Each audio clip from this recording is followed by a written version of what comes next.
Hello আপুরা, আসসালামু আলাইকুম। আশা করি সবাই ভালো আছেন। আমরাও আল্লাহর রহমতে ভালো আছি।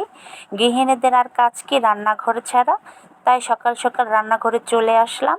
এখানে আমি ঢেঁড়স ভাজি রান্না করছি এবং একটু নাড়াচাড়া দিয়ে সামান্য পরিমাণে লবণ দিয়ে এবং ঢেঁড়সটাকে আমি একটু ঢেকে দিব।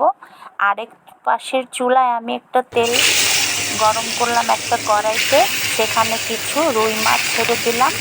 আজকে আমি বরবটি, আলু এবং পটল দিয়ে রুই মাছের ঝোল রান্না করব, তাই আমি একটু মাছটা ভেজে নিচ্ছি। এই পাশে আমি ঢেঁড়সটা আমার প্রায় হয়ে এসেছে, একটু নাড়াচাড়া দিচ্ছি। মাছটা আমি তুলে নিলাম।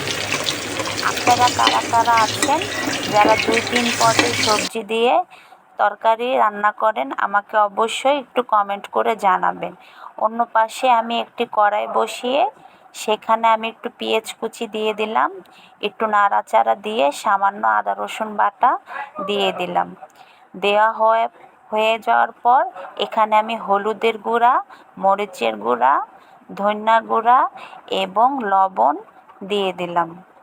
সামান্য একটু পানি দিয়ে দিলাম, সাথে একটু ভালো মতো মশলাটা কষে সব সবজিগুলো আমি দিয়ে দিচ্ছি। সবজিগুলো একটু নাড়াচাড়া দিয়ে আমি সুন্দর করে সবজিগুলো ঢেকে দিব। সামান্য একটু পানি দিয়ে ঢেকে দিব।